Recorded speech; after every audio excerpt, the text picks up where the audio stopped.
Sioux Empire Podcast 122, Blockade Billy and KELO NewsTalk with Todd Epp. That's me. A pathless wilderness, wild, rugged, that was South Dakota. a hardy frontier, far from the paths of civilization, Why die on Mars when you can live in South Dakota? where fortune beckoned with a glittering smile, I was hauling pigs on the interstate. You were in a red car having a problem with your shirt. and life hung on the quickness of a trigger finger. Podcast Palooza. I thought you said you were going to say something. The Sioux Empire Podcast.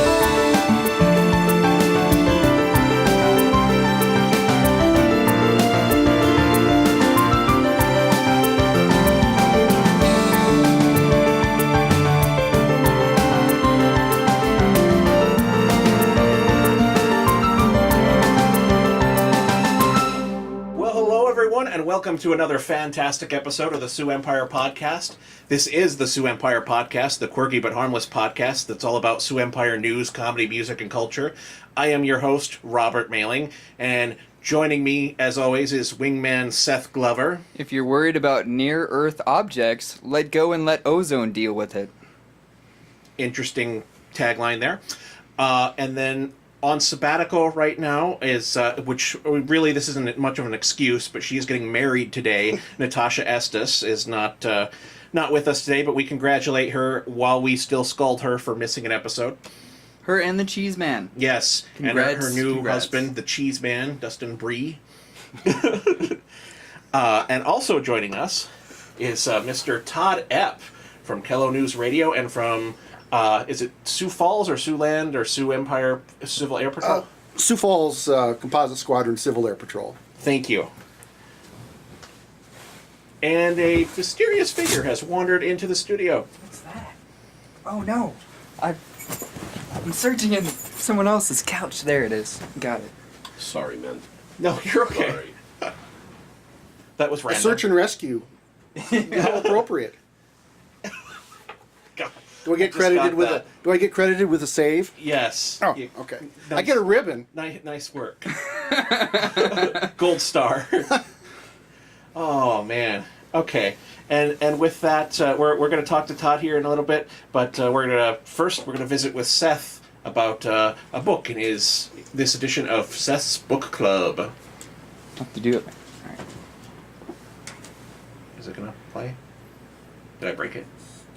Nope. There it goes.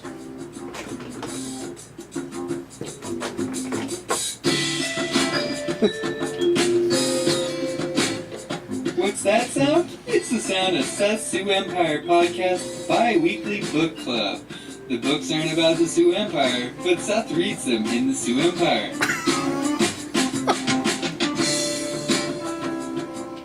Hey, ladies and gentlemen. Welcome back to a bi-weekly book club.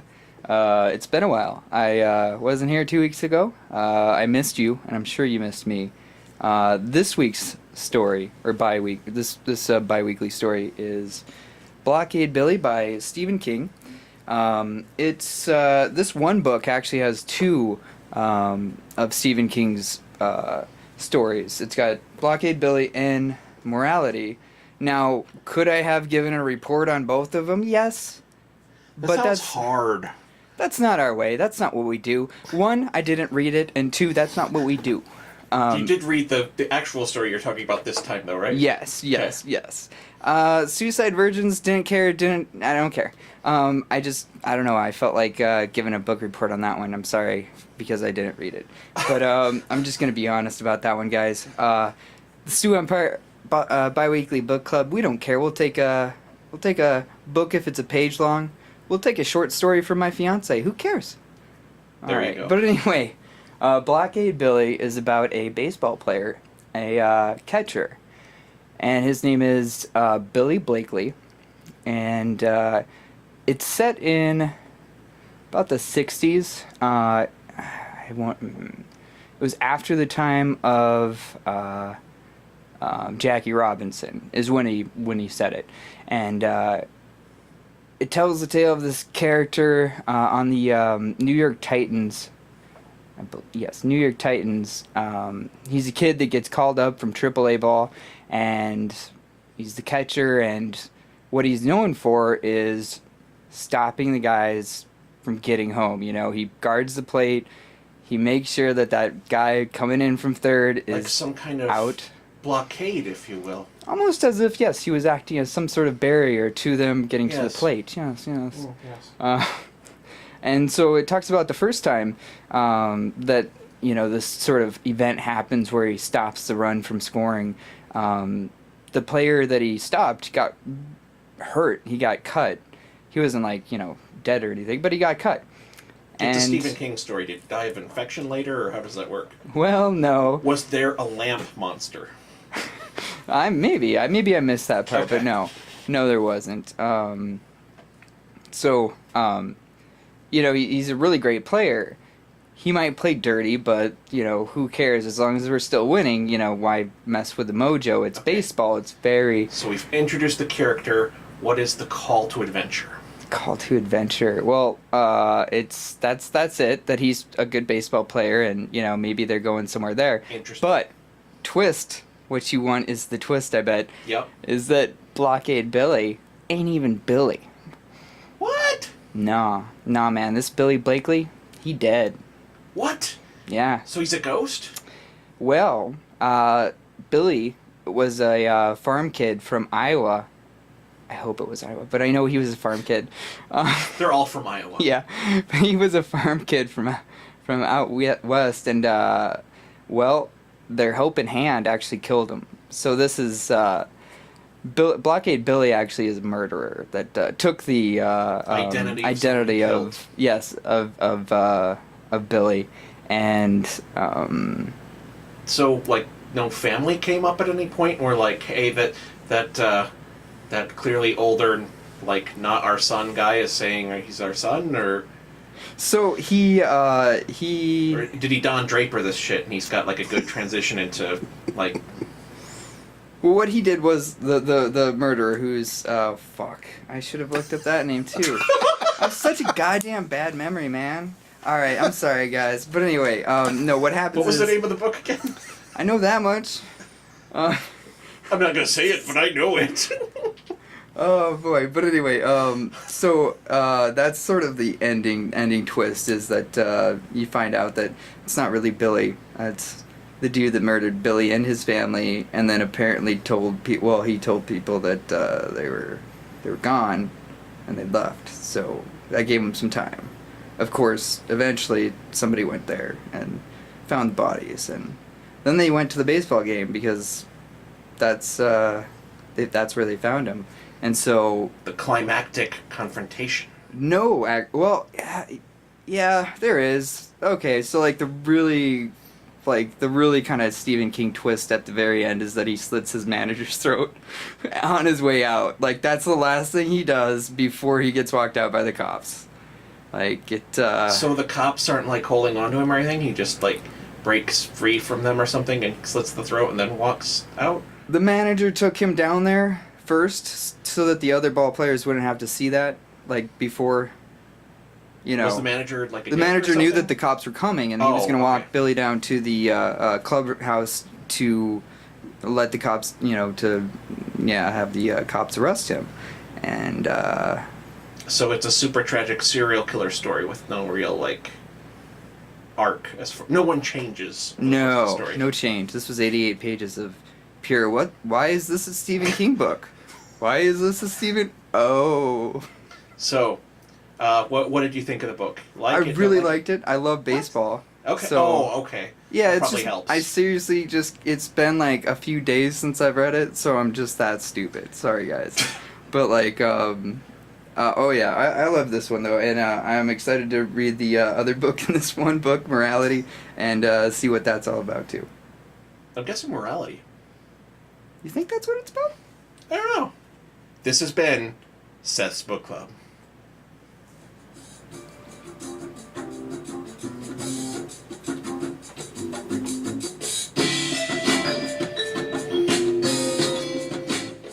What's that sound? It's the sound Also of known as Seth's Todd Sioux wondering, Empire what the Podcast fuck did I just sit bi-weekly through? book club. Sorry, yeah, Books aren't about the Sioux yeah. Empire, but Seth reads them in the Sioux Empire. Wish I could tell you the others were all, like, much more solid and this one was like a one-off, but this is how they go. No, this is it.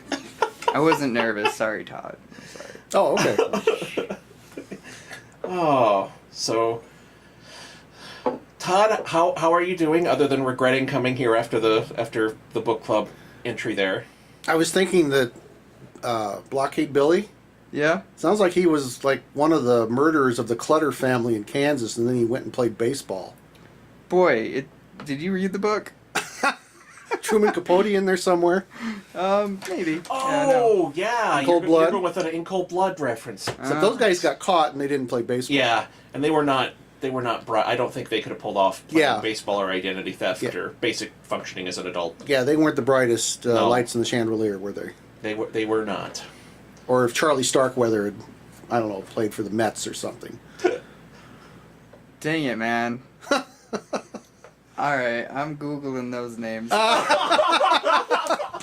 Todd's looking at me like, you stupid Charlie millennial. Starkweather was a kind of like the first, well, maybe not the first, but a famous mass murderer from Nebraska. And they had a trail of murders across Nebraska, and he brought this young lady with her. Can't remember her name. She was in prison for a while, and she was like a kid, 16, 17. Yeah. And it was like big sensation, late 50s, early 60s. Last podcast on the left did a big thing about him. Yeah. Yeah, I never really got into the whole fascination with murder or serial killers. My brother had a book on it, but I was just like, nah. I never used to, and then I started listening to last podcast on the left, and now I can't get enough of it. So, I don't know. They turned me to the dark side or something. Well, in this type of world, it's good to know it's good to, read up on psychopaths. It's great to have those kind of thoughts running through your head, like when you're home alone for a weekend while your wife's visiting your mom, and yeah. And there was a movie made of it called Badlands, and was it? Oh, okay. Charlie Sheen, perhaps, Was that- was Starkweather, and It could Sissy be. Spacek is the young lady. It could be. That's really reaching for me. That was in the But- 70s. Yeah, that's why. But yeah, that sounds really familiar. But So I'll take Midwestern mass murderers for 200, Alex. I'll take the rapist for 600, Alex. Mr. Connery, that's the therapists. Your mother's a whole Trebek. Not bad. Yeah, thank you. One of my all-time favorite Saturday Night Live skits. It is. It's a great one. So, Well, that took an interesting turn. Enough about serial killers. What are you doing here? I'm asking myself that right now. Yeah. Hey, I'm hanging out with two of the coolest guys in the Sioux Empire on a Labor Day Saturday, man. Thank you very much for coming. So one of the things you do is you are the news director over at KELO NewsTalk. How does the distinction go? Because I linguistically was struggling with the I want to say KELOLAND because I grew up watching KELOLAND News, and it's not KELOLAND, it's just KELO New, and then there are other KELOs. So is it KELO NewsTalk? Is that the formal name? KELO NewsTalk, how we position the news is KELO.com News. KELO.com News. And you bring up the connection with KELOLAND Television. We have not been in part of the same company for well over 2 decades. Sure. And it's amazing how many people, even people that have grown up here, people in politics, people that keep up with the news, they still think we're together. Like you're in the same building and you just we're across the street. Go and we used to downstairs and talk to Yeah, Don go talk to Jorgensen Angela or whatever. Don or something. And we have very little to do with each other, actually. The weather people do our weather, and we're just completely different. Okay, I mean, we're completely different organizations. And we just share call letters now. Sure. And we're the old one. We're 81 years old. They're the young whippersnappers at like 60. Yeah. I thought you were just making it sexier and sleeker, and it was all the same, but it was KELOLAND still, but it's just called KELO. But yeah, so I was one of the confused. So the good news is, KELOLAND Television, they're the big market leader. So a lot of people type in looking for news KELO, but on the same token, I don't know how many organizations will say, well, we sent you the press release. Oh. You sent that to KELOLAND, and then they go, you're not the same. No, we're not the same. And we haven't been for, like I said, 20-some years. So does this mark like the 5,000th time in your life that you've had to explain? No, that's fine. It's a very common misconception, and that says something about the power of KELOLAND, that those call letters have in this market. Oh yeah. So that's in many ways more of a good thing than a bad thing, certainly. So, you're a news director, so not like a straight up reporter. What, like being the news director of a radio station? What specifically? What you do? Well, I get to fill out a lot of forms. Nah. Just kidding. No, as a hear news you there. director, I mean, it is kind of in the name, direct the news, and that's everything from talking to my staff. But I do hear you on the air. Oh, yeah, I'm quite a on the bit, air, and I doing like news breaks and then interviews and stuff like that. I'm the only full-time news person in the Okay. building, and then the rest of our guys, and they're all guys right now, are part-time, and so they're mostly anchoring and producing the newscast.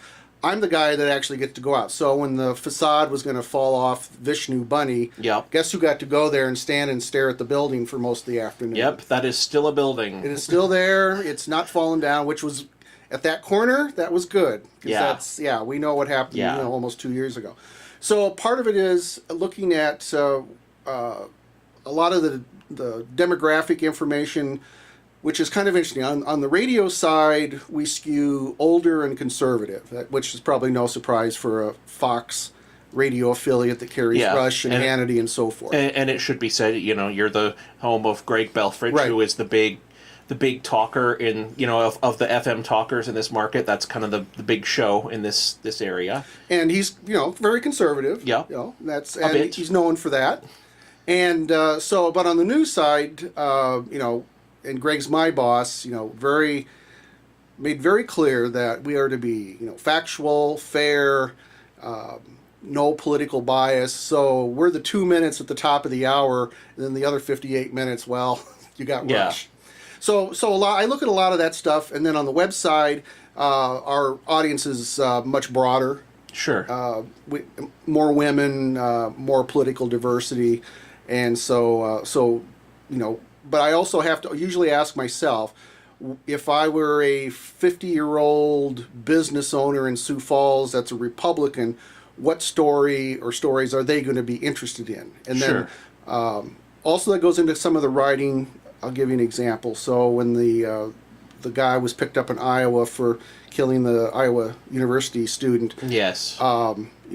NPR called him an undocumented alien.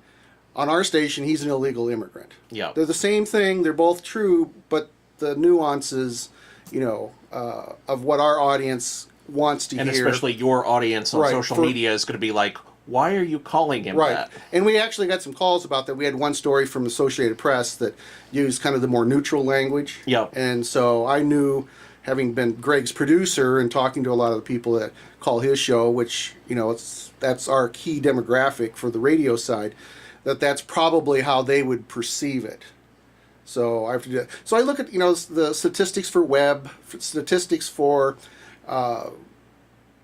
Facebook, Twitter, what's moving the needle, what's not moving the needle, doing things. We'll be doing this towards the end of the year. What are our news priorities? I poll our staff. I poll a lot of people in the building. I need to pull in more audience members too of what is it they want to hear. I'm a little bit old school, though, in my approach. I come out of the time when broadcasting had to give both sides and equal time and fairness doctrine and all that stuff, and that doesn't exist anymore. But I like to give people what they want, but I also think it's important that we give them what they need to be a good citizen, so they can make decisions about what's going on in Sioux Falls and the area and the state and the nation. So that's very important to me. It's very important to Greg. And we think, we just can't give people sugar candy all the time. We got to give them some meat and potatoes once in a while, too. Sure. Got to get those vegetables in there. So, and then managing the staff, news priorities. I do a lot of teaching on techniques for writing, for broadcasting, for presentation. So you wear many hats. Yeah, I You wear got a many lot of- hats. You got an Yeah. editor thing kind of going Editor. on there. And, Sometimes I got to be the guy who says, "You know what you did? Yeah, don't do that again." But that's pretty seldom. I have Sure. a really good crew of people. In fact, Mark Russo, our afternoon anchor, he was the national anchor for AP News, radio news. I mean, the guy's got more experience than I do, and he does it because he likes to do it. He's retired. Yeah. And just an absolute fabulous storyteller and writer. And so he's teaching me stuff. Nice. You know, so it's good. Now I have some younger people that are really good and really dedicated to, you know, the craft of being good broadcasters and journalists. Very nice. What's the funniest story you've ever covered? What story have you found the funniest in all your years? Funniest story. Wow. Made you laugh the most, maybe. I don't know. Can I go with the strangest? Yes. That would be the rumors about Kelby Krabenhoft. Oh my gosh. That has been a weird damn story. Yes. That is... And we probably all need to watch what we're going to say about that. I've heard a lot of stuff that I couldn't source. But I've never seen a story with so much legs and people coming to me, highly, highly placed people. People that I know, people that have been great sources in the past. If they tell me something that's true, and then we had the statement they had earlier this week. Yeah. That came on Jody Schwann's SiouxFalls.business, which was kind of odd. And it's like, oh, nothing to see here. You know, move along. I don't know. I heard so much stuff. I've never heard that much stuff about a story, and then it didn't turn into a story, at least yet anyway. Yeah, and we were just talking in the last show when we did headlines that was a weird thing, just because I'm like, that'd be a really weird thing to do, to go on SiouxFalls.business and say that stuff, and then a week later have it come out that it's like, oh, it was all true, and you know, yeah, I mean, I don't know. In on them, you know. So well, there's a big blue hospital in town that's got a lot of pull. Yes, you know, and you know, oftentimes people say, oh, you know, we'll take on the man or whatever, but they got a lot of money for lawyers. You know, the Argus Leader, when they have fought things, and I know you've had Joe Snavy on. I think Joe's a fabulous reporter too, by the way, and a great guy. So in some ways, Stanford kind of almost dwarfs them. Yeah. So you got to be really careful. And again, Greg Belfridge, my boss, and I, we talked about this some links. You can go with the story, Todd, but you darn well better have it sourced. Yeah. And try as I might, couldn't get anything sourced. Maybe there's absolutely nothing to it. I mean, I guess that's the assumption we have to make now. That's the only thing we have on the record. Because I mean, if you don't have it sourced, then I mean, what can you do? That's yeah. I'm not a blogger. I used to be a blogger. If I had been a blogger, I could probably have gone with it. Maybe if I was not too concerned about maybe being sued for defamation. We joked about the Sioux Falls headliner being the one that finally broke this story, because they broke the dam open with that story about how Sanford's legal department is now going to be the largest employer in South Dakota. Well, yeah. Answer your question, Seth, about funniest. This would have been, let's see, March of this year, towards the end of Huther's administration, and we're at a news conference out by where the Levitt Shell's going to go. Yeah. And at the end of the Huther administration, he was always good about having lots of news conferences. At the end, it became like a weekly and then bi-weekly, as in like a couple times a week, having a news conference about this, that, and the other. So we're all there. I think all the media's there, TV, radio, Argus, and it's a news conference about dirt. Because Lloyd Companies was donating a bunch of fill dirt for the Levitt Shell. Yep. They're going to have the embankment. It was literally a news. And I'm going. So I'm sitting there. I'm going like, and Erica Beck, who is a wonderful person, and I used to kid her as my favorite capitalist in Sioux Falls. Sure. Now she's my favorite bureaucrat. She's talking about, you know, oh, this got so many cubic yards of dirt and it's worth this much. And I'm going. I almost left. I'm going. We're having a news conference about dirt, free dirt. I'm going like, this has gone to the point of absurdity where the mayor's claiming credit for free dirt. I go, I know free dirt's good. You know, I have a garden. You know, dirt good. Dirt good. Dirt good. Free dirt better. But I'm going like, we have just been used as tools of the administration, and it's our own fault. I mean, we don't have to go to all this stuff. It's like, okay, we've got a news conference, we should go. So I almost left and I figured, well, that would be rude and I'd probably get in trouble for that. So I stuck it out. But I did a follow-up story the next day because I was ticked. I was mad. I wasn't mad at the Huther administration. I was mad at me for being duped into going to this stupid news conference. So I called up some contractors about, okay, they got this much dirt. And how much is it really worth? And then I learned more about dirt than I ever could. Well, is it like prime fill dirt, or does it have debris in it? And is it black dirt? I'm going like, I don't know. They got it from downtown Sioux Falls somewhere. So I did a follow-up story, and it turned out that it was a pretty good deal for the city, but I still had to stand out in the middle of what's going to be the Levitt Shell asking questions about dirt. That was pretty stupid, and in retrospect, kind of funny.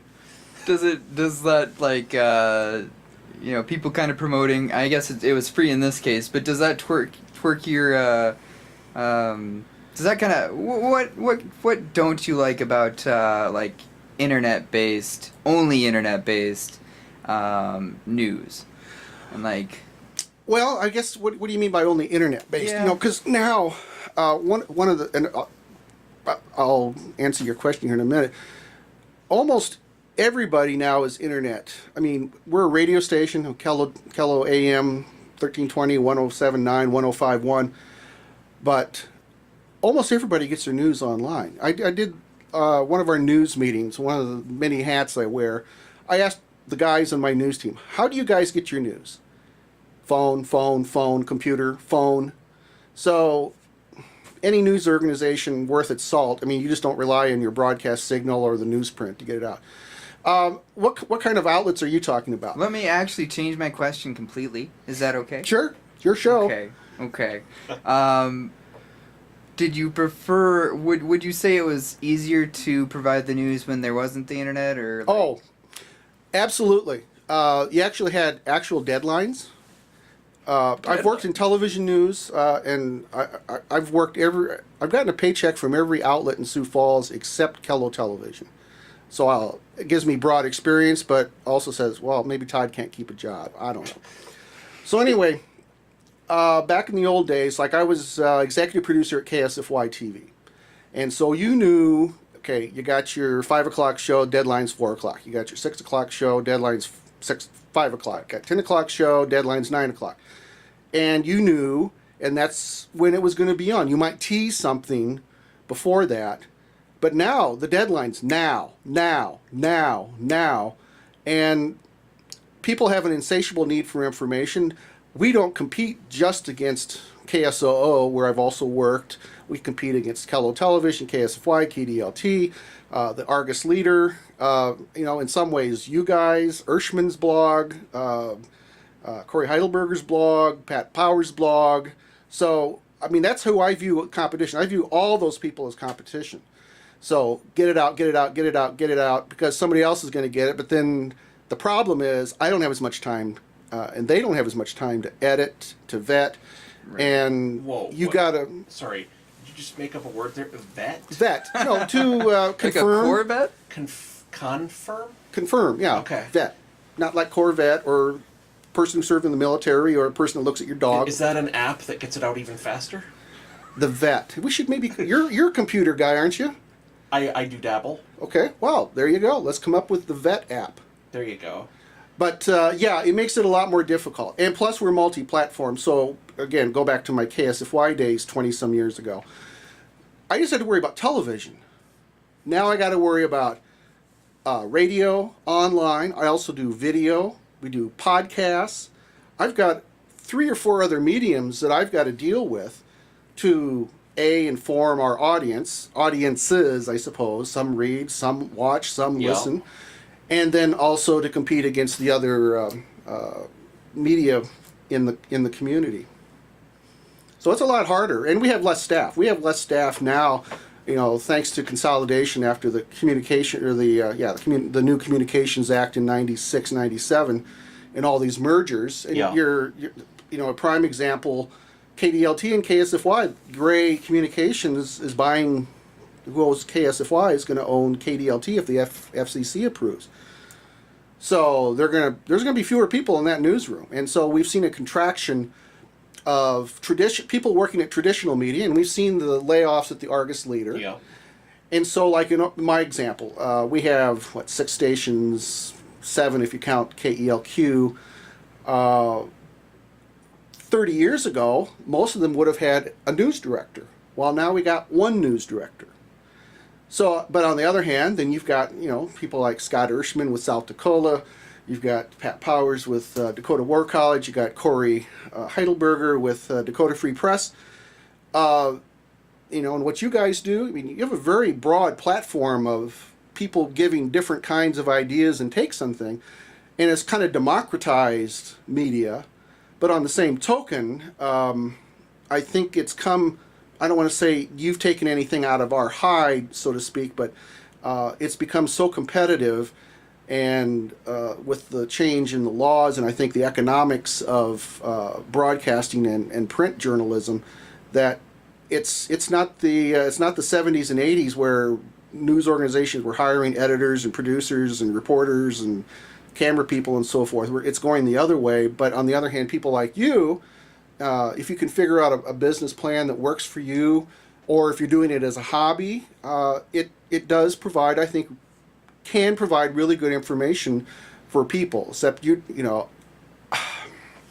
been a blogger myself, I could go with stuff that I can't go with at KELO. Absolutely, yeah. We are the side dish to hopefully your guys' meat and potato. Like you cover the actual stories, and we're just like and we've talked about that with different people from the Argus Leader about like this is like we love having like a blogosphere filled with all these different like voices and stuff like that, but Scott Ershman or me or somebody like that is not going to sue the city of Sioux Falls and take it all the way to the Supreme Court. We don't have the resources to sue them and take them all the way to the Supreme Court in order to get a settlement opened.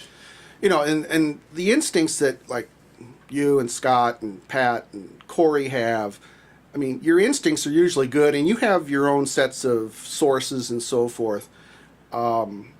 Frankly, I'll just be honest with you. I watch and listen to you guys. I listen to Pat. I listen to Scott. I listen to Corey.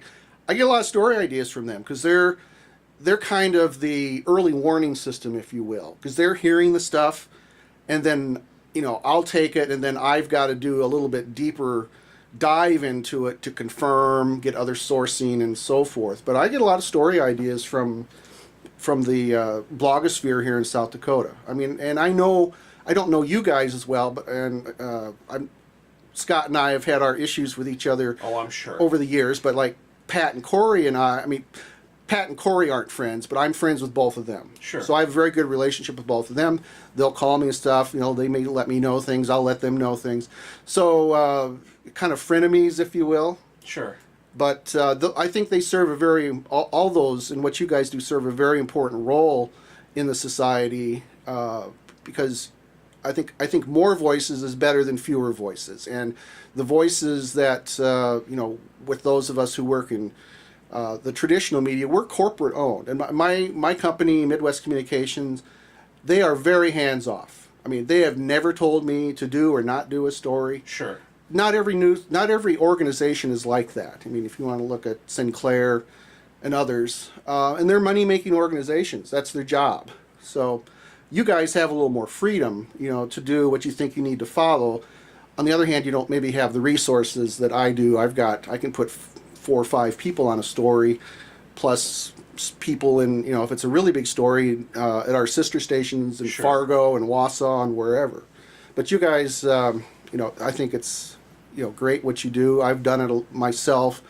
But I still think you need a strong Argus leader in the community, strong KDLT, to give those perspectives. So I'm curious, what do you think about the model of, and we've seen it in other markets, of like South Dakota Newswatch, where they're like a nonprofit that wants to basically, I think the thinking there is that they can try and fill the gap on the like investigative research and the like deep dive, high resource kind of stuff. I think their stuff is really good, and the broadcasters, the South Dakota Broadcasters and the South Dakota Newspaper Association are two of the funders for that. I think they're finally kind of hitting their stride with what they've been doing on the rivers. Now some of their stories were just, I thought, well, they're kind of just long stories. Yep. I got 30 seconds to tell a story on the radio, and as one of my old news directors at KSFY, Tom Claycomb, told me, if you can't tell the story in 30 seconds, you can't tell it. And I agree with that. Now, I would say if you can't tell it in 140, characters, you don't know it well enough yourself. But I think they've kind of hit their stride now with this great research they've done on rivers. That's the kind of stuff I would like to see them continue to do. And they've got really good journalists working for them. Yeah. People are very experienced. They've got a good wheelhouse of people Right. that have like very solid past chops in this. They've got very good people behind the scenes as well, and I think that's a good resource. My original work in broadcasting was in public broadcasting. I worked at KTWU in Topeka, Kansas. It was a KTWU, and it was a licensee at Washburn University, and then I worked for South Dakota Public Broadcasting, which was a state licensee, and that had its moments, as you might imagine. So it was kind of like the public trust, that kind of thing is like a library. I don't know. We'll have to see if that's a sustainable model. I hope it is. I think they serve an important need as newsrooms have gotten smaller, and they can devote the time to do things like they've done on the streams and rivers and pollution in South Dakota. I thought that was a great service. Yeah, absolutely. I've been enjoying that coverage, and I think it's an interesting model, and I'm kind of just watching to see like how it performs, and just like, because I'd never thought about the idea of like a non-profit news organization, and then now that I'm seeing that, and then kind of researching other markets that have done it, basically looking at what they looked at before they launched it. Yeah, ProPublica. Exactly. The broadcasters also during the legislative session, and I would say one of the biggest victims of this downturn in traditional media has been coverage of Pierre in the legislature. Yes. Now, AP used to have a big bureau there. Yeah. I don't even know if they have a person in Pierre anymore. I think James Nord comes in during the session. Yeah. There used to be during the legislative session, public television was there, public radio was there, KDLT, KSFY, KELO television, the Rapid City stations, Community News Network, AP, Argus Leader, Rapid City Journal, Aberdeen American News, and I might be missing a couple of. They had to have several newsrooms for all of us. Well, now the TV stations come once in a while. Public broadcasting still has a big presence, but they've gone more to online and like a recap show, because they're airing, or you can stream the committees, which I think is wonderful. I think that's really good.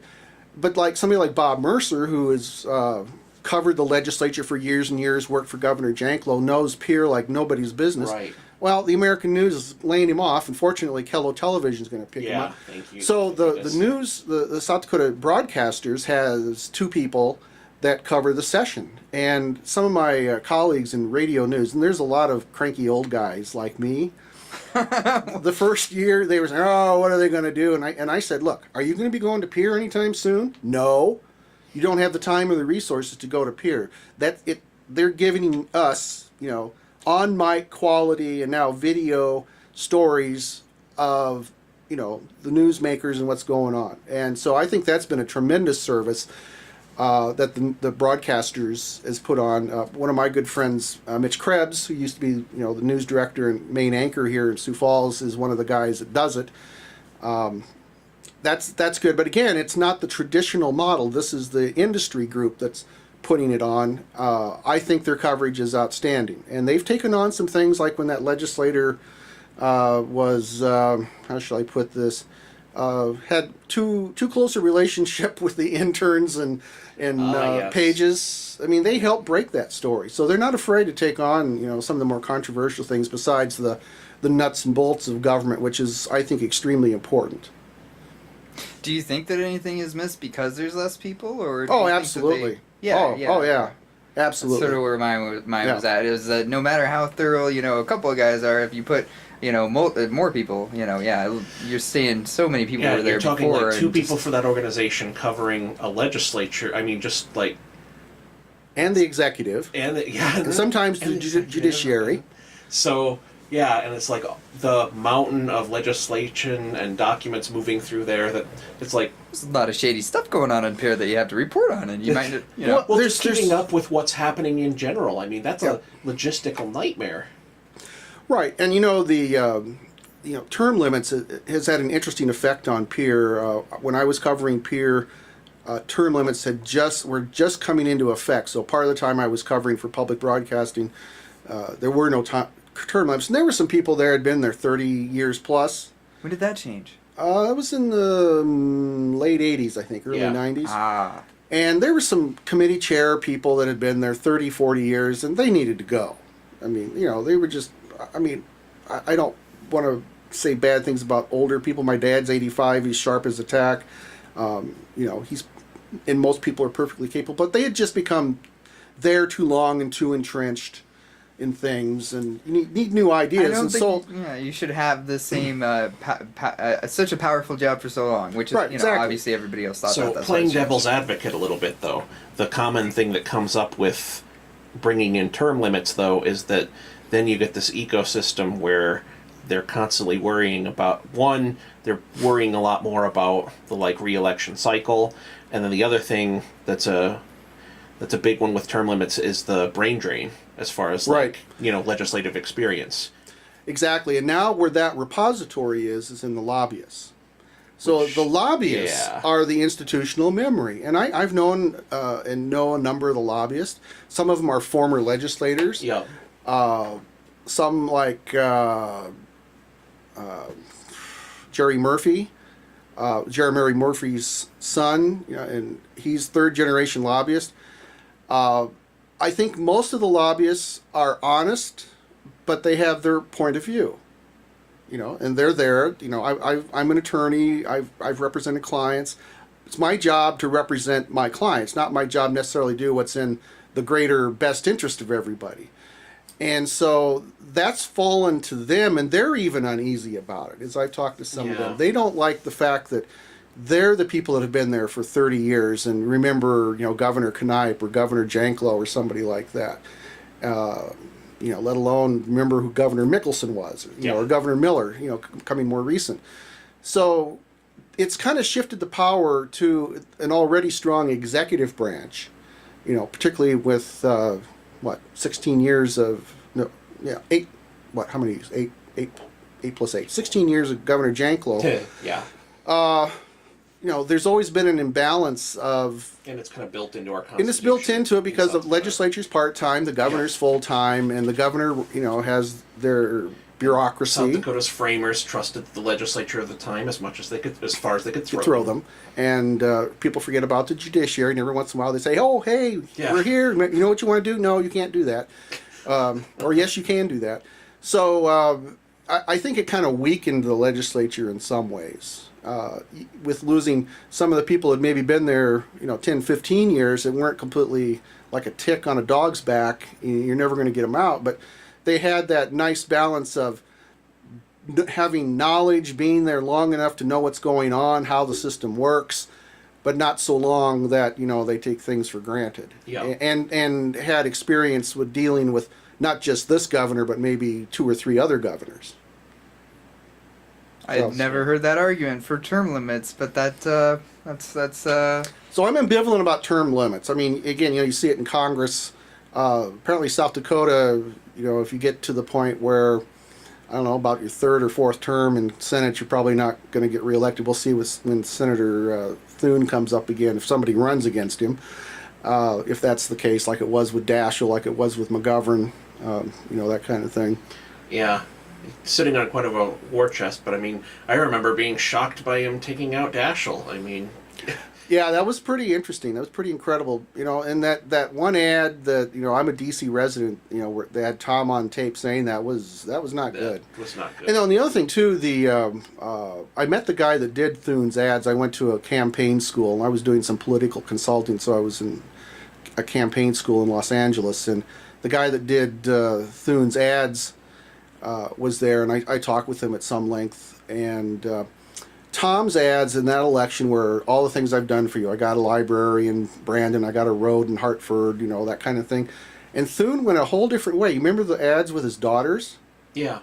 Okay, you're probably old enough to remember. So, they're like in the garage, and, they're like, at that time, they were like giggly high school girls. Yes. And then, they were supposed to be saying these things as a script, and they just laughed. They thought it was funny and stupid. And so John walks into the scene and goes, "Teenagers, what can you do?"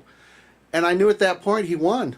Yeah, 'Cause- it was like sitcom laugh track. Insert that in there. It's like, I'm just horsing around. I guess more charitably, though, it's like he understood that was a thought. Anybody that had kids knew exactly what he was saying. Yes. It was a commonality of humanity that put John in a very good light. You know, oh, he's just kind of like us. You know, he's got these goofy girls, you know, and they're like teenage girls. That's what they do. And, you know, he's rolling his eyes. It was masterful. And so Dashiell was fighting the last war, and John was fighting the next war.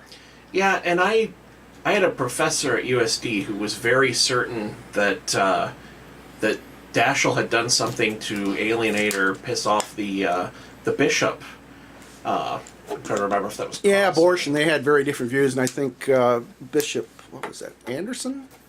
Who was the bishop? It was before the one we have now. Carlson? Carlson. There yeah. you go. Was threatening to excommunicate Dashiell because Wow. of his views on pro-life, pro-choice. Sure. And but I don't know. You know, Tom had he tried to keep his hand back and things. You know, he would get in his old car and drive around the state. And there's just something about South Dakotans. They think you get too big for your britches, and boy, they're going to cut you down a notch or two. You know, that's part of our nature. You know, we want you to kind of be humble and gee shucks and Yeah. But this is not California. You're not going to stand up on a roof and go, I'm king of the world, you know? Yeah. So we'll see how that works for Thune. I mean, he's obviously popular, but, you know, again, and this is interesting, having produced Greg Belfridge's show for, I guess it was about over a year. A lot of the Republicans here, particularly in the post-Trump era, they really don't like the mainstream Republicans. No. You know, like Rounds and Thune, to a much lesser extent, Noam, but you know, they consider them rhinos. You know, Republican in name only, and their view is much farther to the right. You know, unscientific, but I've got a lot of family out in the rural areas that are, you know, hard Republicans and big Trump supporters, and then their circle of friends besides when I go out there and talk, and like, it's like they're all Republicans, but all of them are just like, oh, blankety blank Thune, you know? Right. Like, yeah. In fact, in some ways, they're more critical of particularly Rounds and Thune than a lot of the Democrats are. Yeah. Which I find very interesting. Yeah, I'm in an echo chamber, unfortunately. I don't see anybody that doesn't that doesn't agree with you. Yeah, I don't have any I don't have any. You and the other Republicans members in of the your family. drum circle just hang out with your No, pumpkin spice lattes. Just drones, just no, I don't know. But that's good to have. That You want a Prius? I A Volvo. Volvo. Okay. I wish I no, owned a but that's Volvo. funny. When I went to Seattle, the dude that at the car rental place was like, "Gonna see a million Priuses here," and we counted them, and we saw 20-some Priuses, and that's a lot because we were only in Seattle for 2 days. Because we were on an island the other day, the rest of the week. So yeah. But no, There's I nothing don't more drive one. embarrassing than being passed by a Prius on the interstate. Yeah, it is No. really. And I wouldn't have it in my Cadillac. In my upgraded Cadillac. Nice. I've never done a fun car with a rent-a-car. I always do the most boring base. Bro, I wish that I said that I good lord, I haven't slept in 20 a lot of hours. Yeah, But he just came I from could working brain for, better 12 if hours. I Oh, my. didn't. Yeah. No, I didn't even want go for that. They were just like, "Hey, your Honda's not ready. We got this caddy," and I'm like, Nice. Well, that's okay. Well done. "Yeah, Well exactly." played. Yeah. I was pretty happy about that. So, shout out to Six Car Rentals. So we've got a little bit of time here yet. Let's talk a little bit about Air Patrol, and I keep slaughtering the name. It's South Dakota Civil Air Patrol. Mm-hmm. No, that's not that hard. Why am I screwing that up? Because I'm me? Okay. Yeah, it's names. Names. Names. Yeah. So tell us a little bit about that.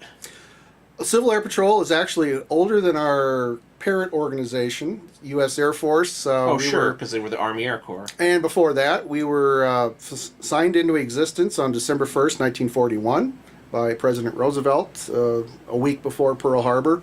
Ooh, timing. South Dakota we had squadrons in South Dakota, all across South Dakota, by the end of December of 41. Just think about that. Wow. They geared up that quickly, and particularly after December 7th, things got a little quicker. But there was an anticipation that we were going to be in some sort of war, so there was some stuff in place. But we had squadrons all over the state, and back in the World War II days, we flew a lot of forestry missions, which sounds kind of boring. You got to remember, what were the Japanese launching across the Pacific? Incendiary balloons. Incendiary balloons, yes. What? Yes. I was gonna say kamikaze as shout out to Eminem. It was the first Nice. first Well played. intercontinental ballistic missile, if you will. The Japanese, they were actually quite brilliant. They'd put these balloons up, they'd go into the upper atmosphere, winds aloft, and then by the time they hit the west coast, they'd start to descend, and then when they finally landed, they would have some sort of charge, and they were not made to blow up, but to catch on fire. Are you familiar with the one that landed in South Dakota? Yeah, there were several that landed. Okay. Yeah. So they were concerned about, that was one of the concerns. They were worried about sabotage of the forests, like in the Black Hills. So that was one of our first missions in South Dakota. They flew liaison and parts flights between all the air bases. Sioux Falls had an air base, Omaha, Phillip even had an air base. Sure. So they're flying people and stuff all over. So that's what they did here. On the East Coast and the Gulf Coast, they were looking for German submarines. We had no coastal defense in December 41 up until sometime into 42. So it was our little yellow planes that were the ones looking for German submarines. And the Germans, if you read Operation Drumbeat, there's a book report you can do next week. Okay. Operation Drumbeat. Not next week, sir. Oh, okay. I mean, what is this, a 10-pager? No, it's about 400 pages. Oh, goodness. The Germans There's no audiobook of it. the Germans were wreaking complete havoc on shipping right off the coast of the United States, off the Gulf Coast and the East Coast. They were sinking tankers and freighters like there's nobody's stories about business. tankers just north of New Jersey and people coming out on the beach and watching them burning, and they could see the silhouette of a U-boat moving away. So these were volunteers. They'd go off in these little Piper J3s, little single-engine aircraft, two-seaters, and they would go fly over the ocean and go look for German submarines, and they'd radio in their positions, and then they would look for survivors of torpedoings and stuff. And that was before the Army Air Force and the Navy were fighting over who was going to do coastal patrols. And so in the meantime, we were the ones. So eventually they started putting 100-pound bombs on the Piper J3s, and the urban legend was that we had sunk several submarines. Unfortunately, history seems to show that we didn't sink any submarines. But that was the first mission. But we did lose quite a few people in the organization. So then the organization has evolved since then. Our three primary missions are emergency services, cadet programs, and aerospace education. So emergency services would be things like after a tornado we go do disaster relief, or we go do disaster assessment. We do a lot of aerial photography. Sure. So we were just out looking for a lost kid on Pine Ridge last week. Yep. Things like that. Aerospace education is everything about aerospace, aviation, the history, the science of it for both our own members and the public. We'll be doing. We do a program for the Boy Scouts and Girl Scouts on trying to get them, interested in aviation, maybe become pilots since there's a shortage. And then our cadet program is kind of like a junior Air Force ROTC. They learn military courtesies and traditions, leadership. They run pretty much their own program. They learn about service to others, and they take it very seriously. We have great young people in our organization that if anyone thinks America's going to hell in a handbasket, because that youth of America, they need to meet some of our kids. They'd be extremely impressed with how squared away they are, how polite they are, how smart they are, how helpful they are. And they're learning things like cyber Patriot programs, computer security. Yep. We've had a lot of success with that, and some of those kids have gone on to great jobs. They've gone to DSU and elsewhere. Oh yeah. We have a color guard that's like our best advertiser. presenting the flag and so forth at events. So I came to the organization as a in the 80s and 90s as a kind of a peacenik, and I would still consider myself one, but I was just so impressed with people coming together of various walks of life: doctors, lawyers, plumbers, electricians, military, not military, men, women, young people, old people, and with just the commonality of we're going to help other people. That's our mission. So when we come in the doors here, everybody's blue, whatever color you are, whatever race, sex you are, we're all blue, and we're going to put our politics aside, and somebody needs help, we're going to go help them. So I was it was life-changing for me, frankly. Very life-changing. Very cool. So you started. You said in the 80s with them, or I started. I joined in 2010. 2010. Oh, okay. So I've been a member for almost 10 years. Did you? Are you a pilot? I'm not a pilot, but I'm an aircrew member. I'm an observer and a scanner and airborne photographer. Okay. So the observer helps the pilot fly right seat. Radios. We have G1000 navigation. Look out the window. Observe. Yeah. You know. Wake the pilot up. Help wake the pilot up. You know, help with the checklist. Hey, Fred, wake up. Scanner scans out the back. Primarily does a lot of photography, which is kind of the thing I enjoy most, is aerial photography. Yeah, I went to SDSU for aviation education for just a sliver of time, and being up in the air is beautiful. All I wanted to do was just look out and just be like, let's get up here and just fly straight, fly smooth. And there was like my instructor was like, don't you want to any moves you want to do? And I'm like, no, I've always wanted to get up here and just fly straight. And then we started doing pendulum, like the moves, and then I'm like, oh god, no, that's awesome. I love it. Being weightless? Oh, no. So fun. But that's awesome. I've only thrown up once. I've come close a couple times, but I'm a sucker for anything that kind of throws me for a loop. Like I love roller coasters, and I don't get seasick. I mean, yeah, anything that would make somebody else's any kind of movement, like I'm down with it. I won't throw up. But yeah, I'll put you in the back of our Cessna 182 when it's about 100 degrees out, and you're circling and circling and banking and circling. Yeah, not me, man. My stomach is experience, turning so. just hearing about it. So yeah, It's worse in the back seat. Front seat, you can look out the front, the horizon, but if you're in the back, you're looking sideways. Yeah. So yeah, it does get to you. Yeah. Looking out the front is definitely different than that for sure. That'd be different. So you still fly? No. So like I got into it, and then like I didn't really like the people in the program, and so I didn't want to go down that pathway basically, because it's one of the most expensive degrees to get is one in aviation, and then you get out and you start pay you get paid $40,000 out of college after you spend $120, and then I don't want to deter anyone from aviation because it's so fucking fun. So fun. You should do it if you want to do it. But and then if you make one mistake, you're teaching at SDSU. Yeah. That's how it. But yeah, but Well, if you make one I will mistake, say this: there's a lot of similarity between lawyers and pilots. They're very smart. They're very driven. They usually think they're the smartest guy or gal in the room. And they're both like herding cats. Very independent-minded. So, some of the pilots I've flown with, they're just absolutely brilliant. I've got one guy, he was a test pilot and flew combat and stuff. He talks about how he vectors his landings, and he's doing this incredible math in his head about him going this fast and this, and it's like, don't you get that, Todd? No. So it's pretty amazing some of the level of intelligence with with a lot of these pilots. They're extremely bright, and some of them they're just good old boys. They're stick and rudder guys.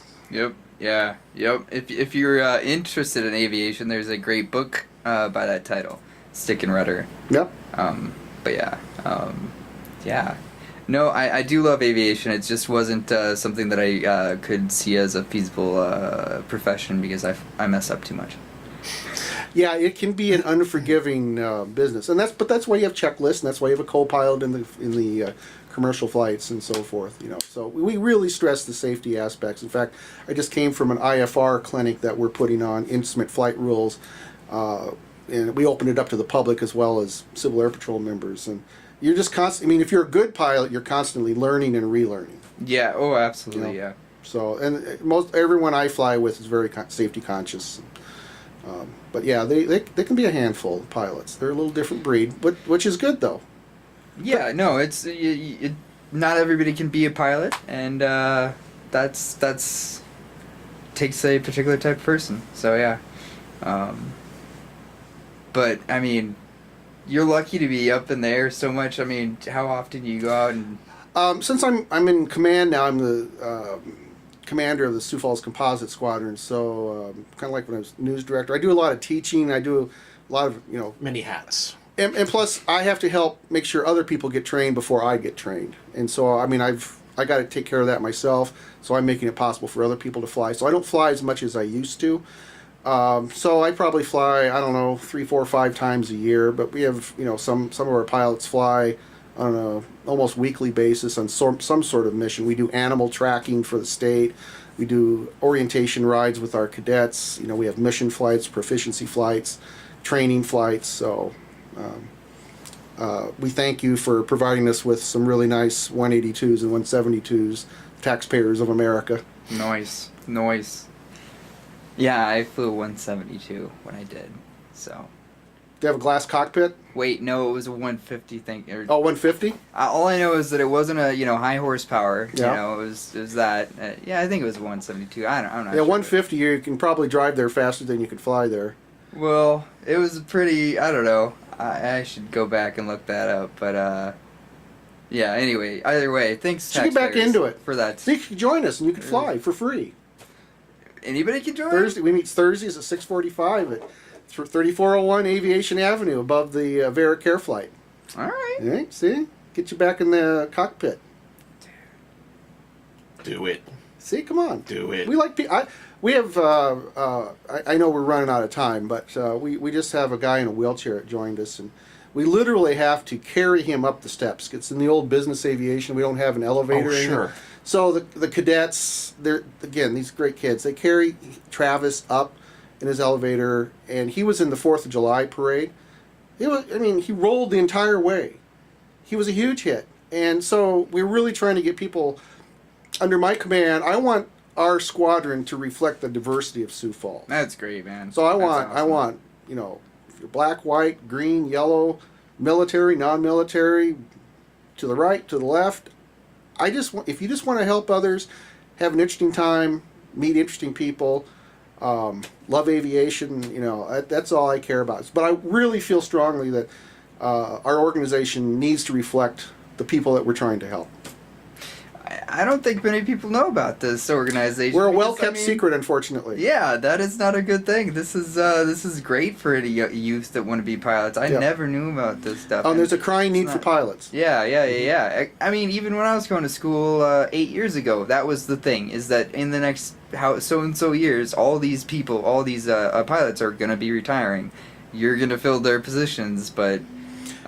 we had one cadet... Still, went from he turned 18 and you could become an aircrew member. He went from not knowing how to fly to becoming a mission pilot while he was still a cadet. I mean, that's the top of the line. And I was out on missions with him. Great pilot, calm, cool, but he learned to fly largely at our expense because he got lots of scholarships and stuff from Civil Air Patrol, and he worked hard. And so it can happen if you work hard and so forth. And we have a couple other young ladies we're teaching to fly that got scholarships, and so if you want to fly, but you got to work hard, we could make that happen. And that's another. If you're a cadet, not if you're a senior, not if you're an adult. Okay. You got to already know how to fly. We're not going to teach you to fly if you're an adult, but kids, yeah. Okay. I can see wheels turning over there. Yeah, dude, they are. 6:45 Thursday. 3401 South Avenue, Aviation Avenue. So it's really cool. I wanted to talk about the KELO News stuff, but this is really cool. Like you said, it's a really well-kept secret, unfortunately, but maybe we can expose it a little bit here. It's really awesome. So, the last time I saw the Civil Air Patrol referenced was pictures of that tornado. Oh, when was that here? It was the Path of Destruction. Oh, was it Delmont or was it Wessington Springs? Wessington Springs. Yeah, I took some of those. Okay, that's cool. Yeah, and then the next day or so, I came back and we got seconded to the Red Cross. Ah. So and that was an interesting experience. But yeah, it's like you were saying, when you're up in the air, it just gives you a whole different perspective. And when you saw the path in Wessington Springs, and you could see just a block that way, it's okay. Just a block the other way, it's okay. And then in between is just complete destruction. You just go, there for the grace of God go I. That my house wasn't there, or my business wasn't there, or I wasn't there. It's pretty amazing.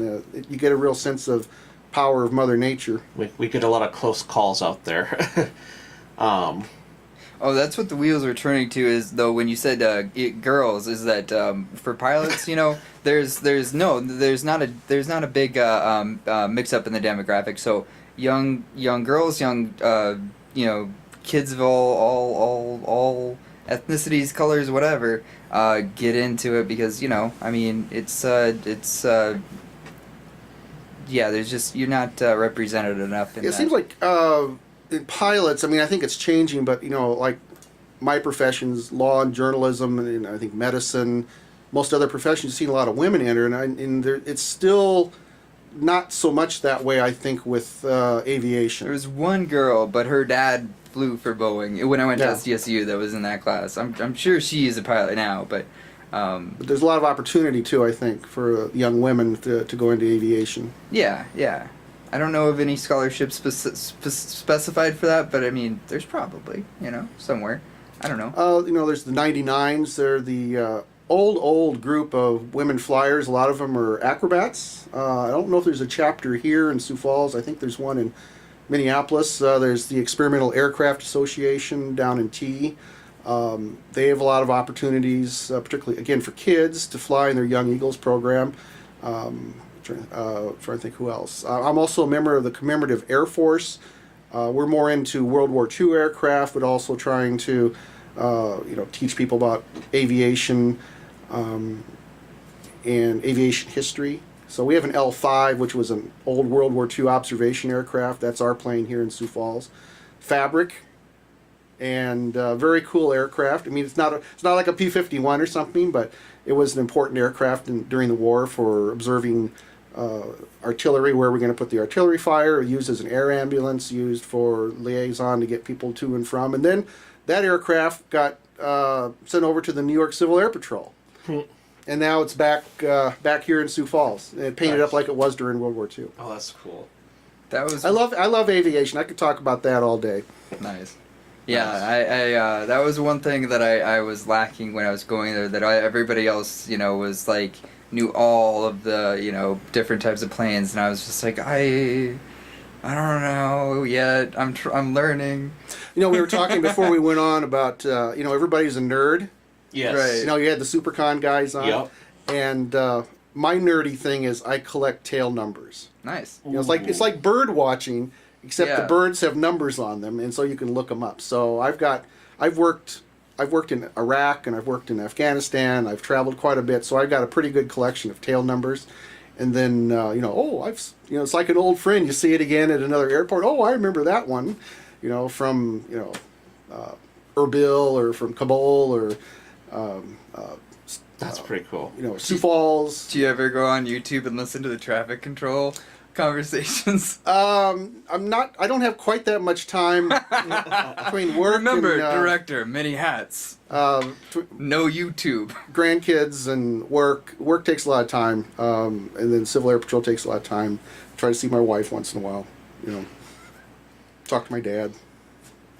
It's only so much time.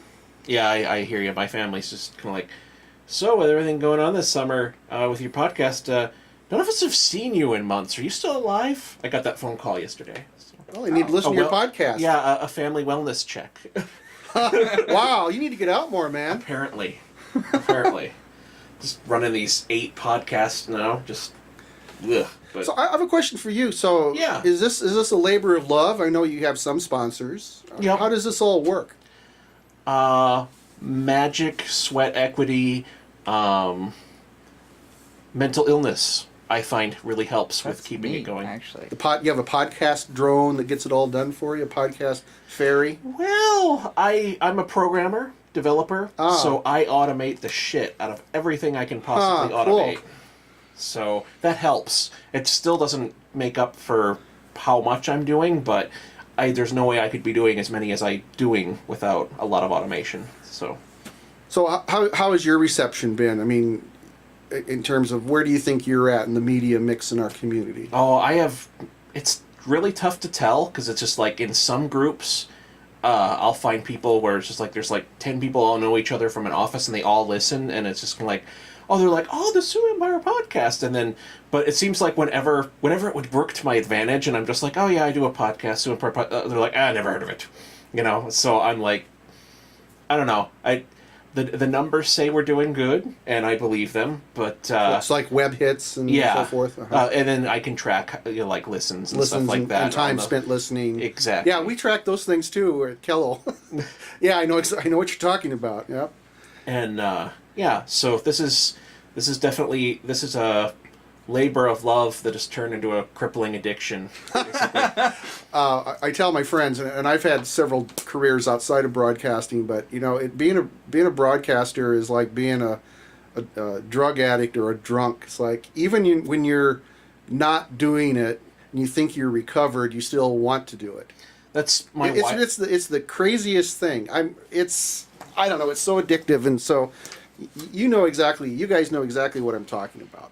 There's just something about it that you just feel compelled that you have to do it despite your better instincts. And I've wanted to do it since I was a little kid, like, listening to the one FM radio station in, like, Huron, South Dakota with my radio that barely worked if I went up to the top room in the house out in the middle of nowhere, and just being like, it'd be so awesome to talk on the radio, and but no, it keeps me busy. The podcasting has really been an interesting offshoot, because everybody's predicted the demise of radio since since the 40s or 50s. I remember Paul Harvey in like the 80s and 90s laughing about that because radio listenership was like higher than it had ever been, and it's like podcasting is exploding that even more. Right, exactly. So I mean, this is like a form of radio, I guess. I mean, it's just a different means of delivery. Yeah. Without the internet, there is no podcast. But Greg Belbridge and I talk about this fairly regularly. It's like, it's such an intimate medium, particularly compared to television. It's intimate, and a huge bonus in this day and age is it's something you can put on in the background while you're doing other stuff. Exactly. Yep. That's a huge part of it.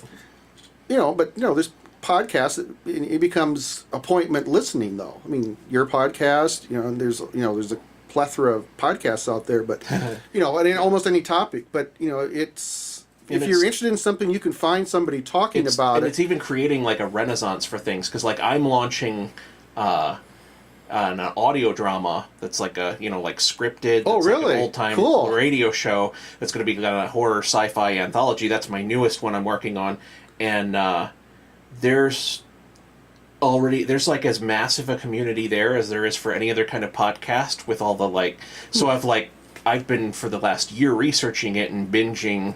There's just hundreds and hundreds of very well produced, fully produced modern radio shows. I'd been listening to just the old relic radio ones that play ones from the 40s and stuff like that, and there's this whole brave new world of modern ones that are going, and that's kind of inspired me to jump in. So I'm like, it's like radio dramas, but it's just, that's such a who would have guessed in the 80s and 90s, in the year 2018 radio dramas are really going to explode, and it's like, what? But there it is. There's something about, I listened, grew up in Yankton, WNEX, which was and is a CBS radio affiliate. Was it CBS Mystery Theater? They would run at midnight or something. Yep.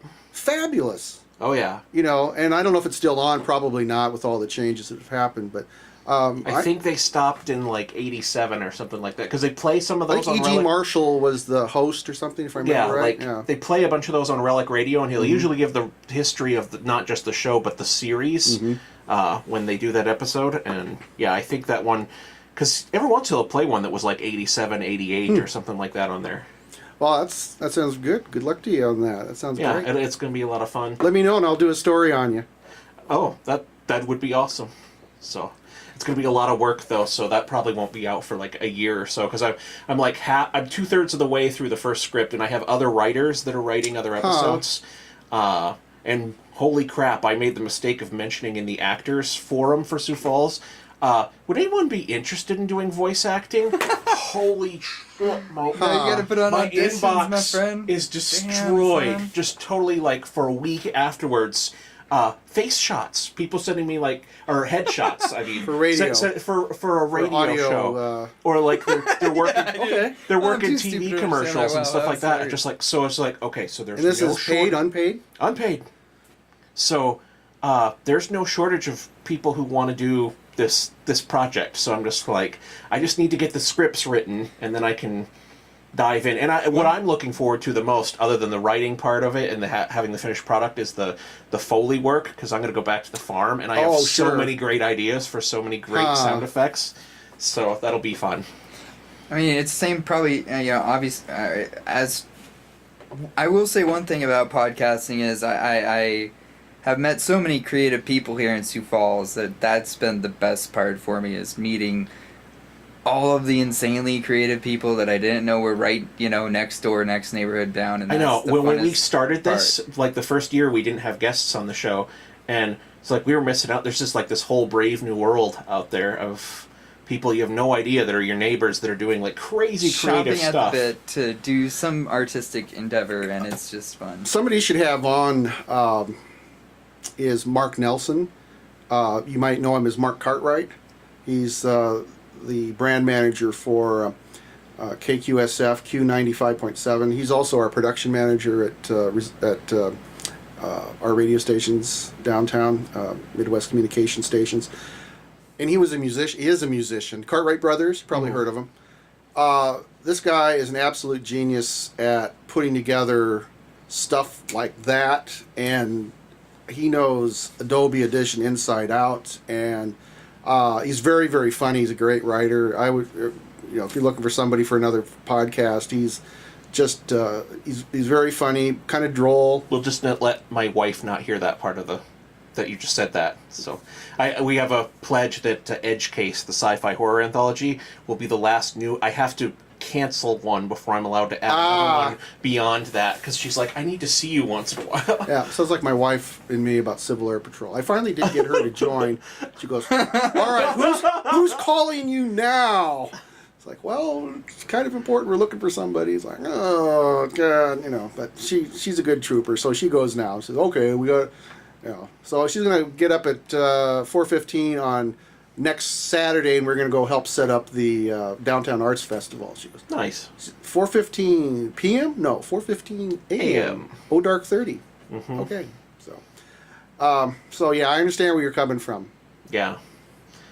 Tyler, who does that live 605 internet radio station that a bunch of our stuff is on, he's got the same, like, when he learned I have a studio in the apartment, he's just like, man, your wife must be really understanding about her, must be really into podcasting. And, yeah, it's a running gag, because it's like, Amanda hates it being in here, and, yeah, it just, so... This is like a man cave for techies. Yeah, it really is. This is real. I mean, I don't know how much you can see on the video stuff. Well, I do all video. I want this room.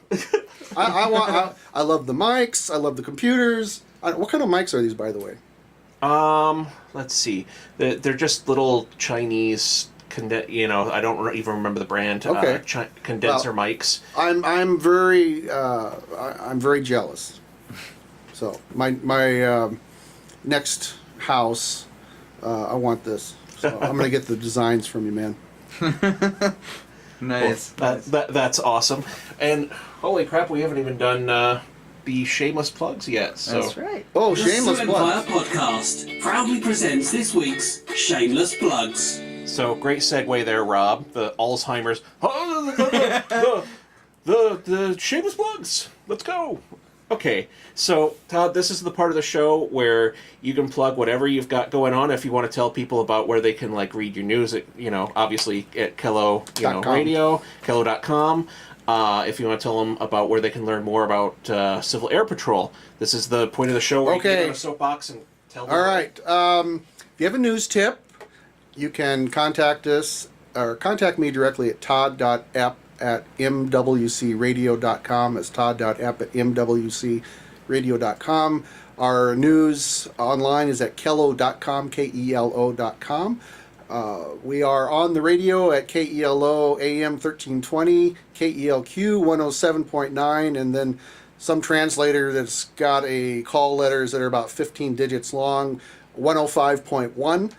And Civil Air Patrol, you can reach me at that same email address. That'll work.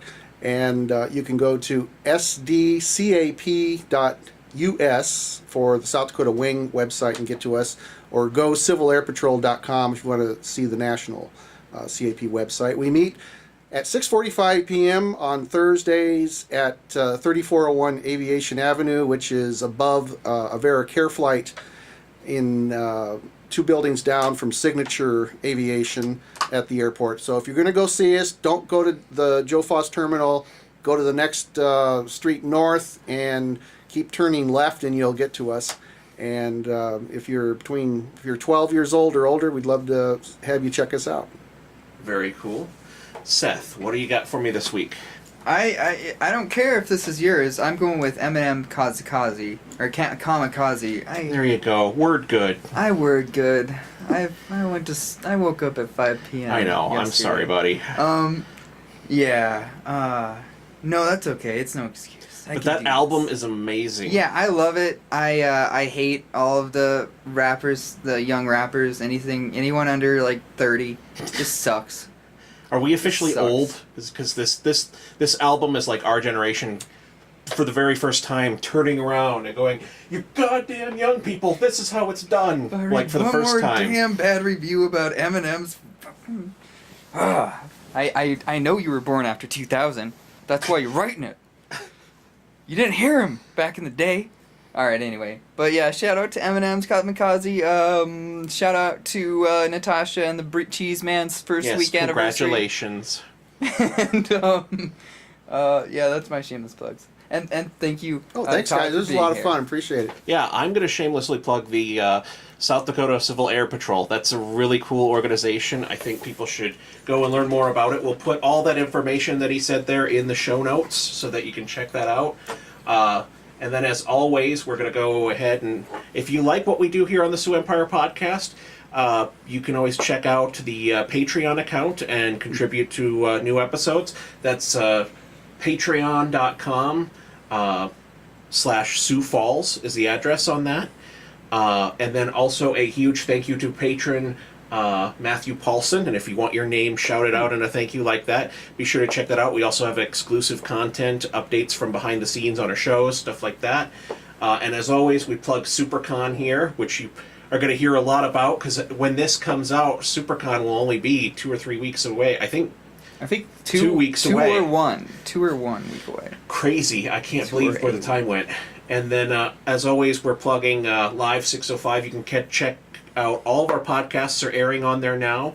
And Perlocution, I'm going to go ahead and plug, because they were on a summer hiatus, and White Boy will be back in the studio tomorrow recording the first episode of this since the summer break. So look forward to that. And thank you very much, everyone. Thank you, Todd, for coming. Thank you, Seth. And have a good week, everyone. See you later.